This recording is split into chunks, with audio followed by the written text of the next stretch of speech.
Welcome to this week's episode of the 100% LCFC podcast. We are also now hosted up as a video on our YouTube channel, Leicester Fan TV. So make sure you hit the subscribe button. And if you are listening on SoundCloud or iTunes, hit the subscribe button on those as well. Right, Phil, we've got a few things to talk about. We are record breakers again. We are on our way to Wembley technically as well in the League Cup. And we've got a fixture against Palace at the weekend. So there's a few things to digest, Phil. Yeah, it's busy time at Leicester, isn't it, Lee? Very, very busy. Oh, man, it's just exciting times as well. I can't remember the last time I was this excited about a Leicester team. Perhaps 3 years ago, Lee. Yeah. When I think this is potentially could be as exciting. It'd be amazing if anything like that happens again. But it's starting. People are starting to talk about that potentially the squad's a better squad, so it may give us a better all-round chance this season of doing something either in the league or in one of those cup competitions. Well, Christian Fuchs even said himself in an article and said that this year's squad is actually better than the Champions winning squad. So it's a player himself that, you know. Which I think is it's kind of him to say that, and obviously he was involved in both squads. But the reality is, until a team achieves something, you just can't really say that. I don't think, because if you look at Spurs fans, they would say that's probably the best Spurs team they've had for years until this year, and again they've won nothing. So how good really is it? Good job we don't get many Spurs listeners on, because I don't think they'd like that comment, mate. It's always worth having a dig, isn't it? Who came third of the two horse race? Oh dear. But seriously though, the record-breaking 9-0 on Friday last week was something to. I've rewatched those goals over and over, and I'm sure other Leicester fans have as well. Which one was your favourite out of them all, Phil? I think you know what? There was too many. Yeah, there was so many. But I would say it was Perez. Yes. One off the chest and let it drop, and sort of it was a volley, and that's right. And put it in. I thought that was probably the pick of the bunch. Madison's free kick would normally be the best goal you'd see in a day, wouldn't it? Yeah, any other game, mate. And there was that many, but I thought Perez's chest and half volley was very good. Perez overall had I've been personally not calling him, but I've been saying I'm waiting to see something from Perez, and some of the Newcastle fans have said he's a bit of a 1 in 6, 1 in 10 player. So that's 10 games in. Hopefully that wasn't his one game, but he looked pretty brilliant. Yeah, we've already discussed this before. Newcastle say that he doesn't turn up until January, so hopefully January's come early for him.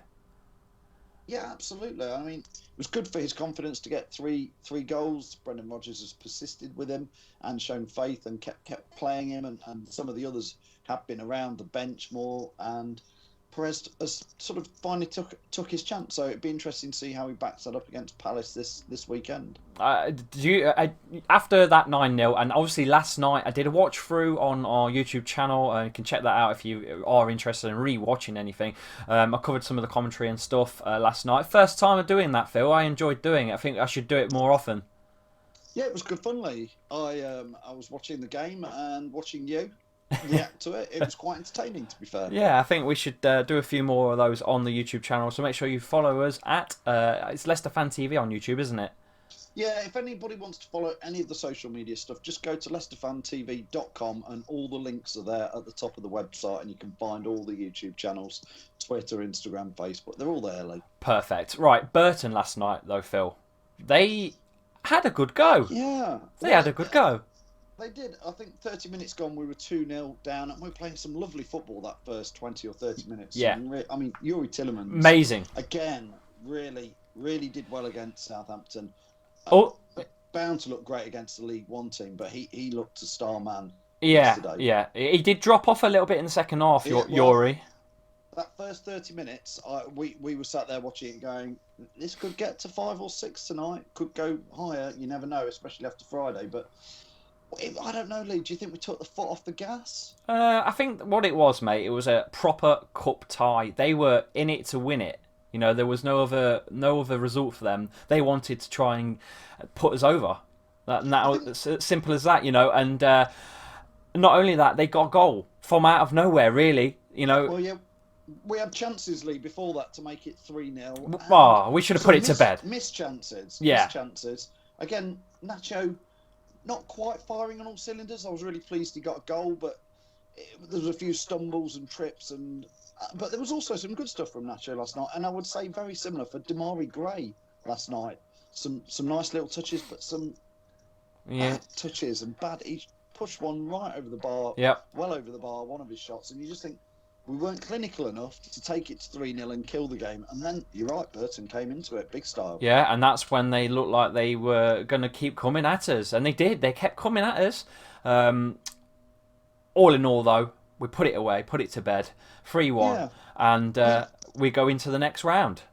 Yeah, Danny Ward made some good saves. I thought he had a good game, Chappers. Did you? Yeah, I mean, he did give... I think that was more of a mistake by, you know, him for letting that in, to be honest. But he made up for it with that phenomenal save. I don't know if you've seen it or not, but it was cat-like reflexes. And I think that put him back into the favourable of the Leicester fans there, because I think they were given a bit of stick from that goal until he saved it.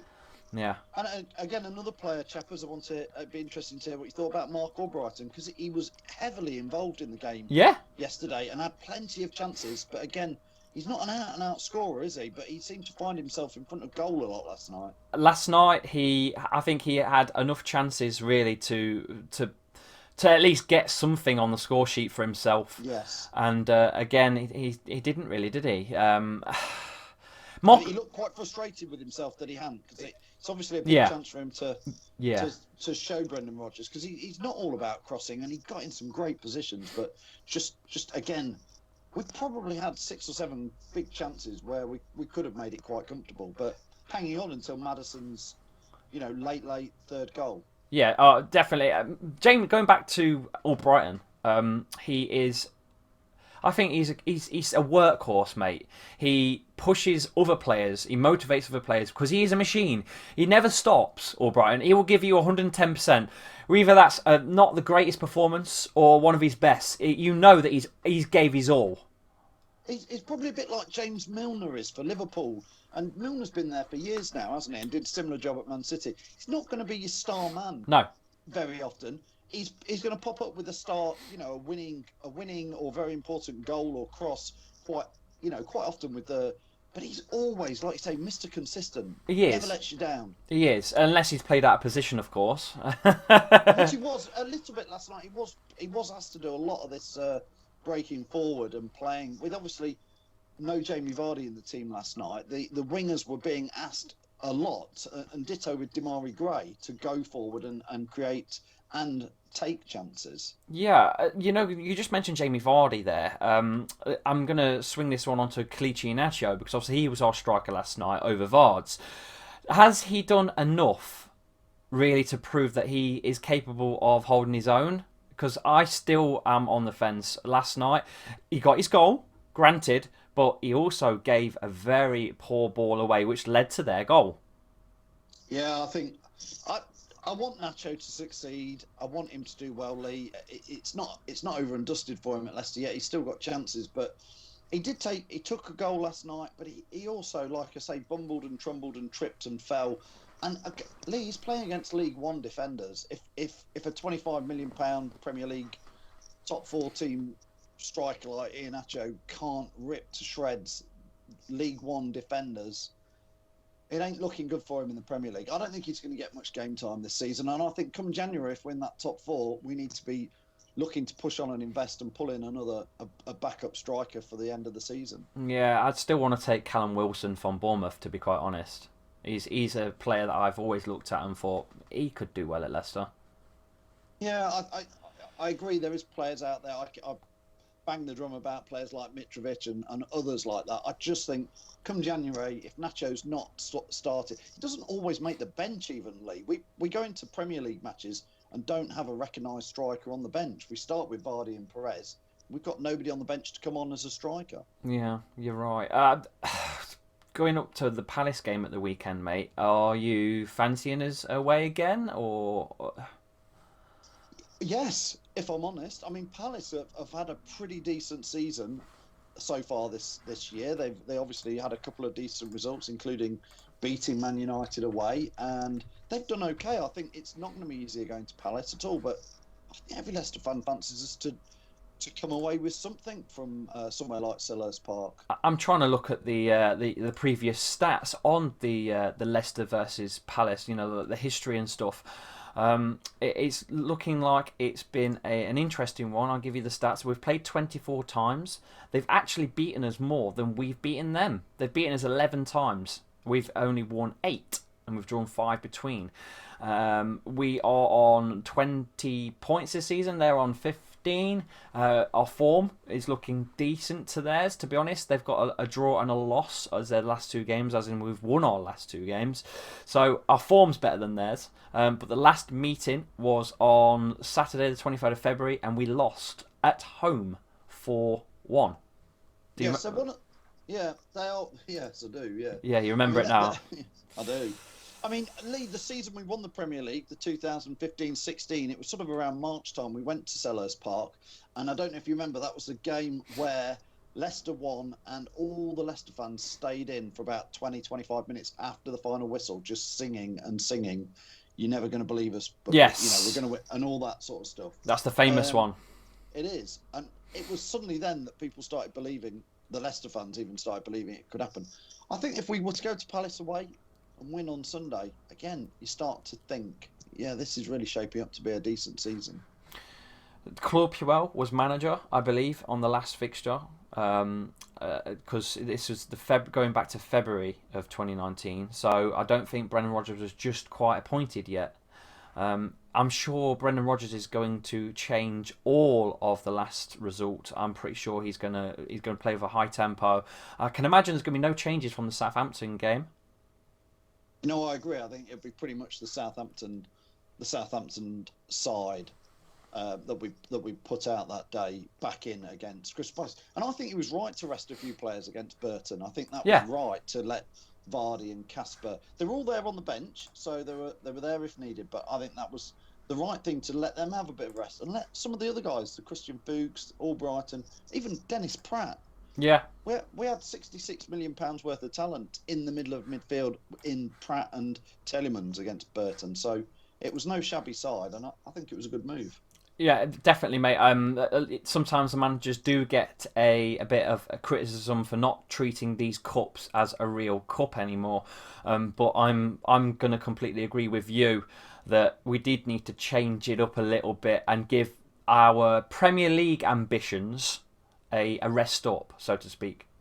Yeah, I think, and that's where I'm so excited, Lee, because I've watched Leicester all these years. I've never felt like we're one of the big clubs who've got enough depth where you could actually say, look, yeah, we're resting a couple of the first team, but look at that team we put out. Like I say, £66 million in midfield. That's without the fact that Inacho, I know he's 25 million. Yeah, not worth 25 million though. No, but you go through. If you add up the value of our team, if we were to sell them all tomorrow, it's probably 150 to 200 million pounds worth of players out there last night against Burton Albion, who's probably cost 28p in a Mars bar to put. Brilliant. I'm gonna use that quote in future reference to that, Phil. No offence to them, but they bloody tried their socks off, didn't they? Chappers? Yeah, they did. It was a cup game. It was a proper cup tie, ones that we like to see. I can just see us getting drawn with bloody Man City again, because I'm not saying that these draws are fixed, but I'm sure they're heavily